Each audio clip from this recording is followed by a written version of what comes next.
fans, welcome back to another Ducks Quack show.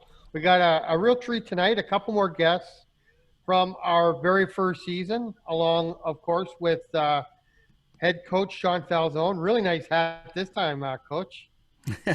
Yeah, we're getting our samples in now. Yeah, that's nice. We have Ryan Devine, who played in the second half of our first season, went on to quite a stellar junior career, and now a pro veteran. I'm going to go through all the stops, but now Quad Cities. Am I right, Ryan? Yes, sir. Yeah, really found a home there. It looks like you're a fan favorite by the looks of it. Yeah, I got your shirt on right here. Yeah, I shipped it today. that's awesome. Self-advertisement. Also, John Sellie-Hanson, who was with us our first season and our second season, went on to a great 4-year run at Hamlin University, which I believe in your sophomore season considered a trip to the NCAA tournament. Am I right? Yep. And then turned pro almost immediately after graduating from college. In the 17-18 season, you played for a team, and I might not pronounce this right, but I think it was Amal's Division II team in Sweden. And then this past season with Glima maybe, HK, also in Sweden in between a season in the Federal League. So a couple of Ducks players who have gone on to the pro ranks. And I'm going to start right off with a trivia question to see if you guys can get this. You're 2 of 3 players from the first season of the Dells Ducks who went on to play some pro hockey. Any idea who the other one was? He doesn't play anymore. Nick Brennan. At least I don't think. No. Now, I just defenseman. what's that? Forward or defenseman D. on that first-year team. Yep. He played the full season too, I think. All right, I'm going to give it to you, and I might not be right on this, but I do believe Hedius Pleskachov played a couple both in Latvia and France. Looks like he's retired for a few seasons now, but he did get to play a little bit of pro back home. Forgot about Hedius. See, I definitely looked that up, and I've definitely come across his elite prospects or DB, whatever you want to call it. Yeah, that's what I always use too. I've definitely seen it before, and when it says something in Latvian, I don't know whether it's pro or he's coaching. Yeah, you're right. I took it as being pro because he obviously was overage, but yeah, you're right. It could be. It could have been some kind of a semi-pro thing too. Just before we start, a couple others. Cone Baker, Selly, you'd be familiar with him. He played with us in our second season. He did some pro, and I believe he still is in his home country, the Netherlands. He's played a couple seasons in Belgium as well. Ian Harris, also from that second season, he played some pro with the Brampton Beasts in the ECHL, also in the Federal League with you guys. Brett Johnson, I don't know if you guys know him. I think he might have played in the second or third season. Yeah, he was there the second year. Was he? Yeah. He just debuted. He played his rookie season in the SPHL this past year. So Ryan, you might be familiar with him. He played in Huntsville and Fayetteville.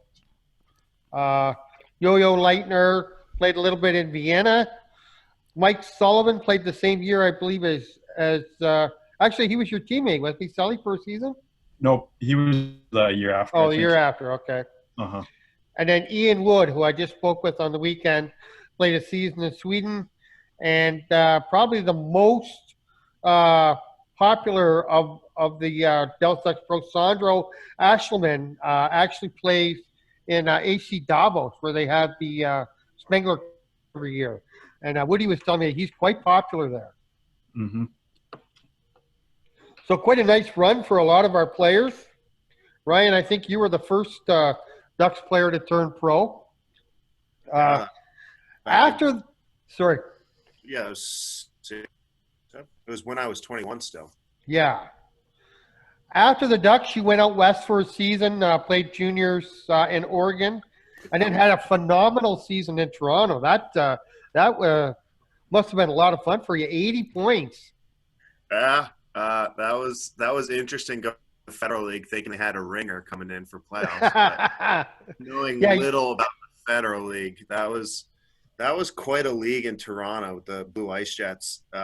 Having the owner was a former AHL was he? goalie up to the NHL. Yeah, Chris Beckford-Sill, and the head coach was his best friend who played mainly in not Brampton. Oh, he played actually in Quad City.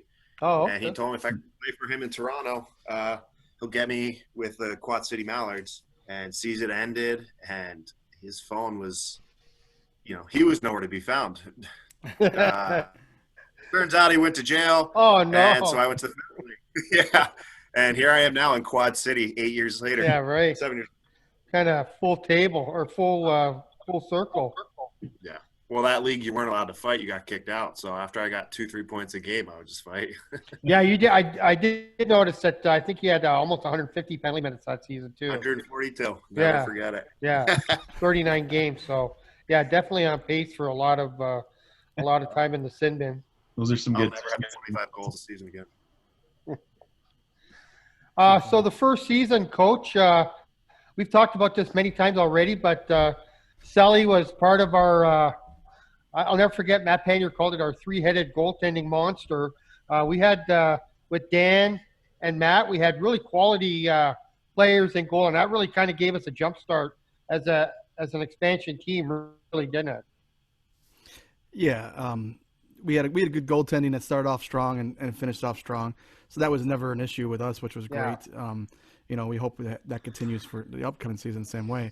But and then Sellie stuck around and did well, and it was good to watch those guys play. And I kept track of Devine, talked to him a few times too, and kept track of what they were doing, and it's been fun watching them. Yeah. And then later, I guess after Christmas, Ryan came along. It looks like if you want to add a little intimidation, Philadelphia is a good place to look. Wayne is pretty close to Philly. Not quite West Philly, not quite West Philadelphia, born and raised, but pretty close. Added a lot to our team. He scored 5 points in the final 10 games, had a big shot from the blue line, and he really was a force to be reckoned with on the ice. I think a lot of players feared him. Yeah, we will. Ryan called me, and he was supposed to be coming in as a forward. And I learned that real quick wasn't the case. But we got him. He came to the team, and he came out, and he ended up being a big, strong force for us, and we enjoyed having him for the rest of the season there. What had you been doing that season, Ryan? Had you been playing somewhere else? Yeah, so I was in college still at Westchester University. Oh, really? It's funny because I remember it was my last game before Christmas break, and Jeremy Vernon had just started talking to me about, I don't know, we came across each other through Facebook or something, and he was telling me about the Dells and junior hockey, this and that. And I got into college, so, everyone's go to college. I didn't really know anything about juniors. And all I could think about was hockey, and I hit a growth spurt, and hockey just became that much easier. And I was talking to Jeremy, and my dad was like, hey, you can always go back to college if you want. So it was my last game at Westchester. The first time ever we had a line brawl, and I'm out there and I have 2 guys and I'm holding them like both up glass. I'm like, don't fight, you'll get kicked out next game. And I'll never forget that I could have just teed off on 2 kids and it wouldn't have mattered because it was my last game anyway. Christmas break, week later, I was in Wisconsin. Yeah, you were a very brief stay here. It was only 10. I thought it was more, but when I looked it up, what was that? 14 games, something like that? 14. I have 10 here, but I forgot there was a couple playoff games too. Yeah. But made a big impression, fan favorite, and staying with Kelly Morris and his family. That must have been a lot of fun too. You and Zima were there, I believe, right? Zima? No. No, you guys were in my house. Zima was with me, and Devine moved in as well. Yeah. Oh, okay. We didn't have billets originally that first year. Okay. But you do have a real connection with the Morris family. Yeah, I shared a master bedroom with Nick Brenneman. I was on a twin, and he a king. Oh. With Billy Warren and who else was in that house? Mikey Wright. Oh, Mikey. No, Mikey Wright had left. Yeah, I think he left at Christmas. He left when I got there. I think. Yeah, I don't know. We had quite a changeover at Christmas that year. I remember we were almost a new team in January. Yeah. And then my buddy Clayton came in towards the Oh, end right. too. So Yeah, he came back a few years later too, Clayton, and played for Coach Zanaboni. yep. Then he came to me over to AU. Oh, that's right too. Yeah. So a couple things that I remember from the first season. We've been talking a lot about a lot of the fisticuffs and stuff like that. And I always thought it was kind of ironic because Matt Rowe was a guy who seemed to always want to get involved. You often see him waving to the other team's bench or trying to talk a player into trying to fight him. And the one goalie fight I do remember from that season was actually you, John, which was kind of out of character. But do you remember that? I don't think I got in a goalie fight that year. Oh, was it the next year? I thought I remembered there was a fight one night and it was you. And I remember thinking it was quite ironic. Maybe it was Dan. No, I fought the next year. I fought Skylar Harding in practice one day. Oh, okay. Maybe that's what you're remembering. My memory must be deceiving me. I thought I remembered one night a fight with one of our goalies and a player. And I think we had Hudson. We had a big. It wasn't a goaltender fight though. That's when they ran him. Cody. Yeah, well, that was a different one. Yeah, Cody Croman fought the opponent goalie on that one, but in Hudson we were there and they ran. I want to say it was Rowe though, and ended up being a big, just like 4 or 5 guys going against. It was a big line thing. So I remember all. Yeah. And I guess for you, Selly, for me, the game that always sticks out for me was actually in your second season. We ended up winning the Bush Cup a couple seasons later, which was obviously a pretty big moment. But I'll never forget that game, the final game that season against the Northern Lights. I believe we went into double overtime, and it was 0-0. Mm-hmm. And that might be the best game I ever saw in junior hockey. We were loaded with talent that year. We had Albergo and a lot of really potent guys, and obviously the Lights did too. And for that one to go to double overtime without a goal, it was just a monumental game. I don't know where it stands with you, but I'll just never forget that game. Yeah, it was definitely a tough way to lose the season, going out. Yeah, losing 1-0 in double overtime. That one kind of stuck with me for a long time. But at the same time, it was a good series. It was back and forth. We won the first game, they won the second, and then we took the third one. It was an away game. We took that to 2 overtimes, which is good for us. And we thought we had it, but unfortunately, just bad bounce at the end of the game. Yeah, that was unfortunate. Mm-hmm. Again, the ironic thing about that was the first 2 games, like you said, we got to jump on them and they came back. But those first 2 games were both extremely high-scoring games. As a matter of fact, I think they might have got double digits against us at home in the second game. So for that one to have no goals after 4 periods, it was just so neat. That I think the second one was like 8-7. I don't think. Okay. But it was. They were crazy games. That was a great season though. Mm-hmm. And the first season also was great. We really blasted out of the gate. You played a big role in that, John, with Matt, and then Ryan in the second half. I think right after Christmas, we looked really solid. We didn't quite carry it into the playoffs, but there was a lot of great memories from that first season. Ryan, one of the seasons that sticks out for me when I'm looking at your kind of resume, I know you played a couple seasons in the Federal League. Anytime you get to walk away with a championship, it's got to be pretty big. You did play one season in Port Huron, which is a great hockey city, and that must have been a pretty awesome way to wrap up that season. Yeah, Port Huron was cool. It was cold, but it was still cool. Apart from the hockey, just the town was pretty involved. It's hard in the minor leagues to have a bunch of fans and stuff to show up to promotions and stuff, but they still showed up to the games, and that's what really mattered. It's even hard in playoffs to keep fans to keep showing up, but they did that. We almost packed the McMorran Arena, and that place was pretty historic. It's actually I found out that year it's where Gordie Howe retired the first time. Oh, really? Yeah. Oh, I didn't know that. You see pictures of him in the arena leaning over the railing, like before his press conference or something. Oh, wow, that's cool. Yeah, it was cool. Doc Emmerich came into town a couple times talking to him and watched our practice. So that's pretty much the only thing from Port Huron that I know is Gordy and Doc. But yeah, that was cool walking away, retiring the first time, winning a championship, made it easy, but couldn't keep me away, I guess. Yeah, so you did sort of hang him up for a couple seasons and then came back. You just got the itch, did you?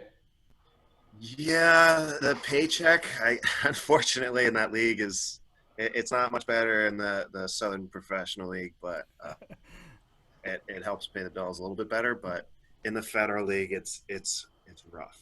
It's hard playing in a small town and getting out because you don't have much money, but you're not making much. But in a place like Port Huron, the diner was under $3 for a full breakfast. Oh, that's good.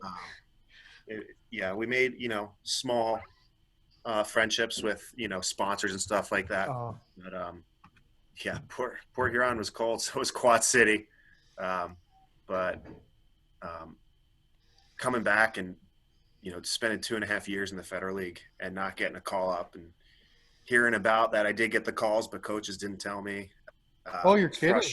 Yeah, unfortunately, but luckily when I came back after leaving New York, it took about 8 days.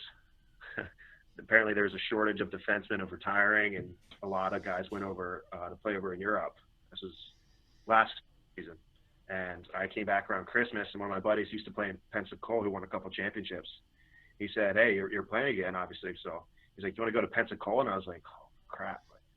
I haven't played in 2.5 years, and it's been – He's like, "You'll be fine. Just," he said, "off the glass and out, and you'll be fine." I said, "All right." So I left after 8 days. Funny, because actually one of those 4 games was against John here. Mm-hmm. Oh, really? Okay. Yeah. So we get to catch up a little bit after the game. Oh, good. Maybe I still catch up after 5 years, 6 years. Yeah, something like that. That was like 8 years, 7 years. It's crazy how fast time flies. John, you started your career in Sweden in their second division, I guess. What was coming from Hamlin and going to the pro team in Sweden? What was that a difficult jump, or was it fairly much a lateral move, or how did you find that first season of pro? The skill level in that league was, I'd say, pretty similar to like where I was playing college at. So NCAA Division III, it was kind of similar to that. Okay. Maybe the top end guys were better skill than our top guys in college. I had 2 teammates that were from the University of Michigan, and they were on my team in Sweden that year, and they absolutely lit it up. But the transition wasn't too bad. It was just getting a little used to a different style of play. It's not so much hitting and rough over there. You're playing on bigger ice, so there's a little more time for creativity, guys to find other guys open and make more passes, and it's a bit of more creative and skill game over there. So you just gotta be aware of that and pay attention. Otherwise, you'll get burned pretty easy. But you get used to it pretty quick. Okay.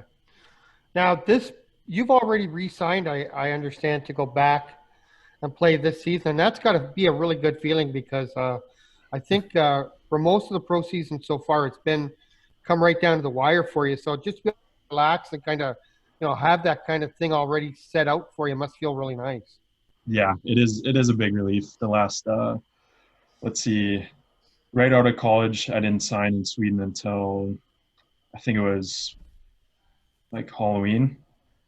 And then last year when I was playing in the Fed, I didn't sign there until I think the end of November.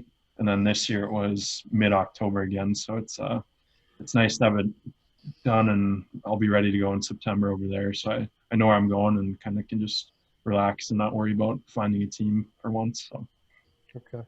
Now I did see a couple reports and stuff. Your father put some really nice in-depth reports and stuff on Facebook, and he actually did get to go over there for a little while. You seem like you're pretty comfortable in Scandinavia, and you're really enjoying it over there. Yeah, I mean they're all beautiful countries over there. I have some family in Norway, so both times I was in Sweden, I was able to go spend Christmas with them and visit them some. And my dad came over for Christmas this year, and then he came back over I think the end of January to watch a couple games. So he finally retired last May, so he's okay. So he can got, travel a little bit more. yeah, he's got plenty of time to come watch me play now. So Yeah. I think this year was the first time he's seen me play since when I was at Hamlin, so it was nice for him to actually get to see me play in person. So yeah, that's awesome. Mm-hmm. Ryan, you kind of made a jump sort of straight from junior to pro with the Federal League. What was that a difficult leap at all, or what? Did you handle that well? Do you think? Funny, but not funny. When I was playing in Toronto, I lived about a mile from the rink, so it was nice. I was able to walk, but it was freezing, and I couldn't even go to the gym. I had to just pay for my rent. I was living with the owner of that team and a couple other teams in the league. So I'm living in this guy's basement. Couldn't really even pay for food, let alone go anywhere. I didn't have my car, so I didn't have to pay for gas. But I actually ended up weighing only like 100. I got as low as 174 pounds. Oh, cow. I was fast. I was fast. I was playing a completely different game.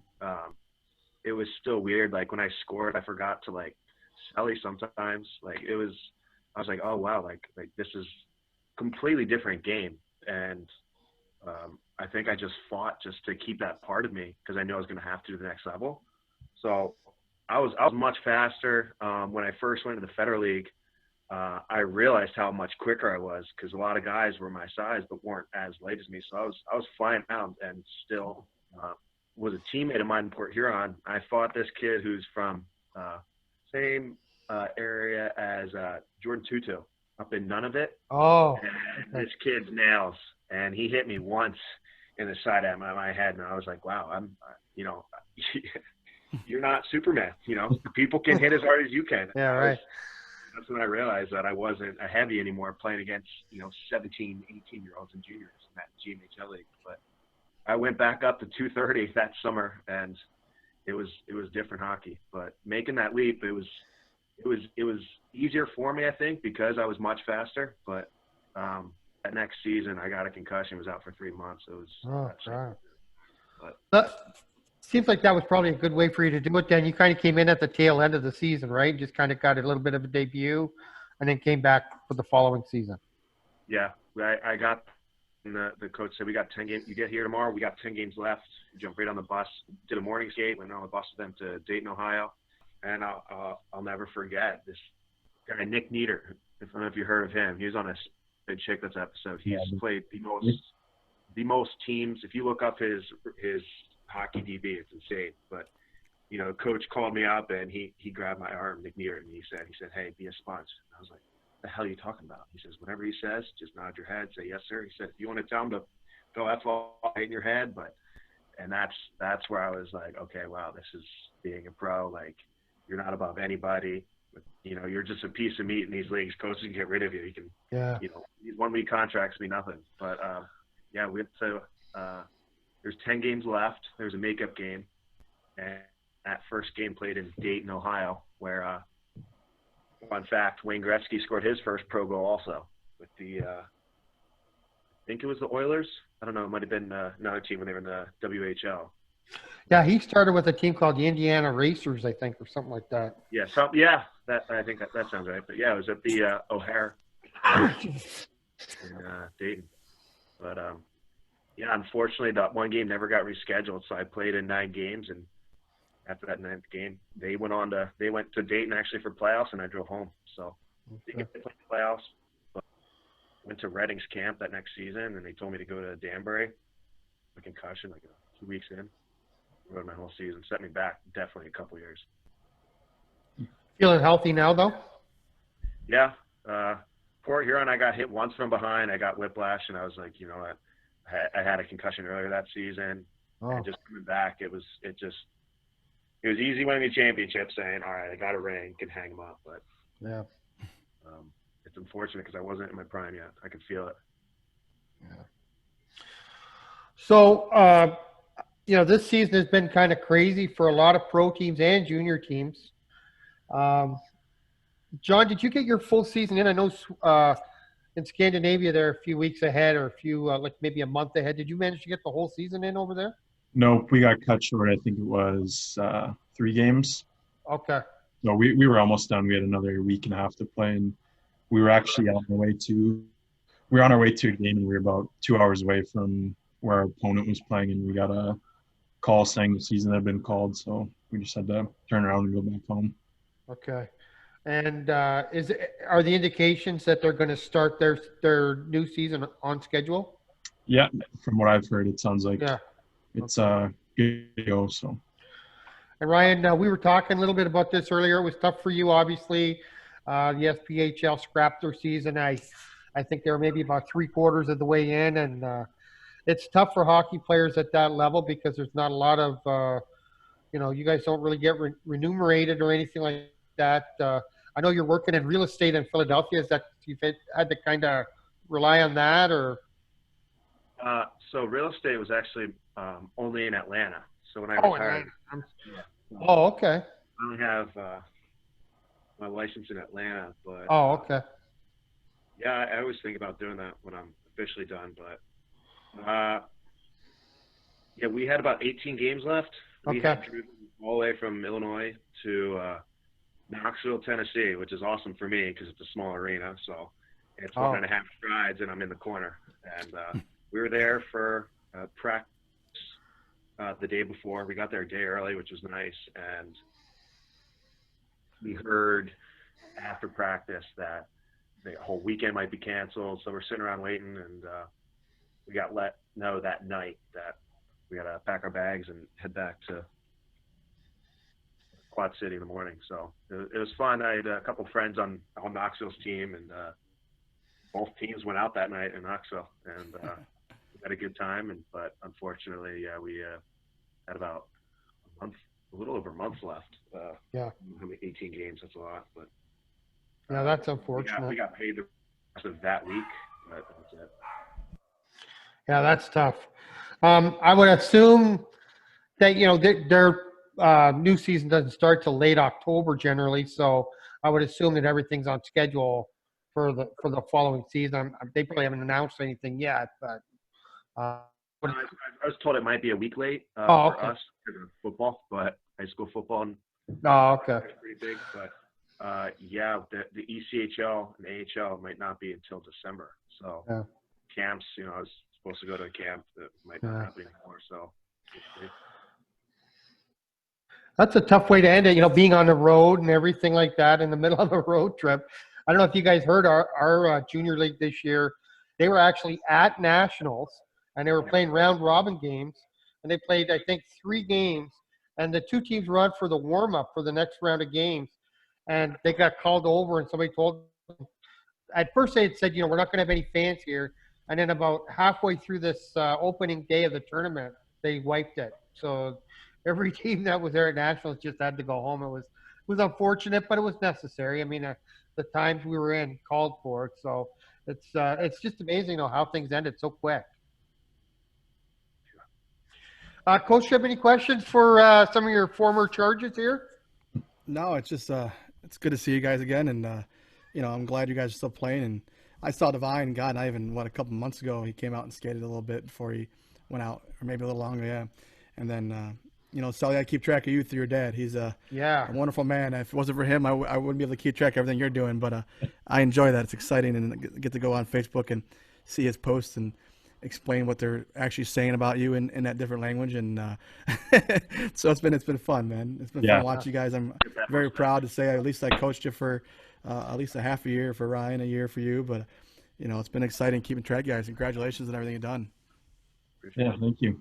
It was that first year was such a fun year, and it was kind of my first year away from home, and it was just such a good experience for me. So, well, if you guys are ever back, you guys are more than welcome to join us now at the Ducks. Yeah, come give some pointers to some brand new kids that are learning what junior hockey is nowadays compared to the days of when you guys played. But it's still kids are wanting to learn, understand a little better, and get their routes, especially with you two that actually made it farther on. That'd be a wonderful thing whenever.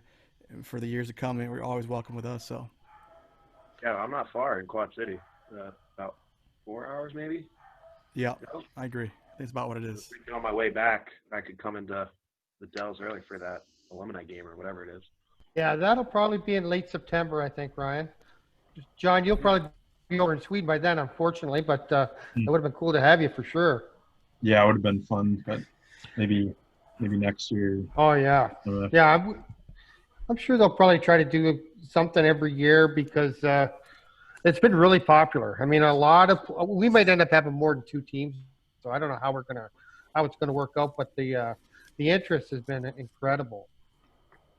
No, it's been really good. Drawn a lot of attention about it. So what we're planning on doing is, at least for me, I'll keep this going for the next couple of years and keep expanding and having some fun with jerseys and that kind of junk and making it fun for you guys that have already done it, and 2 for the kids that are learning. And I mean, and get around you guys.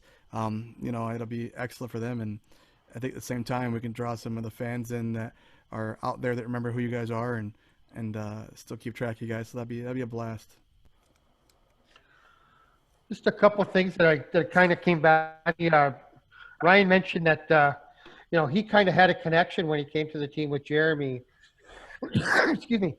And I forgot one of the things that must have made it a little bit easier for you, John, coming with Nick Brenneman.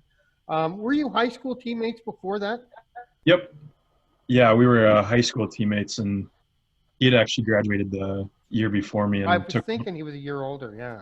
He took 1 year off of hockey, and then it was kind of, once he heard I was trying to go out and play another year or 2 or do the junior hockey experience, he wanted to give it a shot, and we kind of just started going to showcase and tryouts and found our home at the Dells. It worked out. Okay. And Ryan, we should give you a chance to plug. I know you're extremely popular in Quad Cities. It's not hard to tell. I believe your nickname there is Captain Devo. Am I right? It's Devo. This Devo happened to be the season ended and was trying to file for unemployment and everything, and kept coming across old pictures and was like, this would look great on a shirt. So I did it. And, I made like a mock-up with a do-it-yourself with an iron saran wrap and an actual piece of paper, and put it on a shirt and took a picture. And I had 42 people say, size thing. I did the math and I was like, all right, I'm doing this. So I got a heat press. I bought a bunch of transfer paper, a bunch of ink, and shirts for a bunch of Hanes shirts for cheap. And I've made that money back plus a little bit more. And I've got actually a really cool shirt coming out from a fight. Is that the one with the picture I saw? Did I show you it? The Ninja Turtle one? Well, there's one on your website where you're standing over a guy, and he looks like he doesn't want anything to do with you. Yeah, I can show you that picture right now. It's I Googled Ninja Turtles evolution, and I found a picture of these Ninja Turtles, the evolution of the Ninja Turtle, and he's chiseling a statue, and I just had my buddy take out the statue and put me in. And that's what's going to be next on a T-shirt. That's awesome. Yeah. So local fans, if you're watching this, or anybody that remembers Ryan, I believe you can probably just go through his Facebook page. Am I right, Ryan? That's the best way to get these? Yeah, you'll find it anywhere on Instagram. It's easy to remember, Devine's Designs. Devine's Designs, okay. Yeah, that one's come out next. So check him out. That's the one he's wearing right now is a picture after he scored a goal in Quad City, and it looks like he's got some other stuff coming. So keep your eyes open and support Ryan. We'll keep watching you, both of you, next year, and try to keep the fans updated on how things are going. Can't thank you enough for having you both here this week. And Coach, thank you for your input. Unless anybody has anything else, I think that's probably going to wrap it. Well, thank you. It's good. Yeah, thank you. It was nice.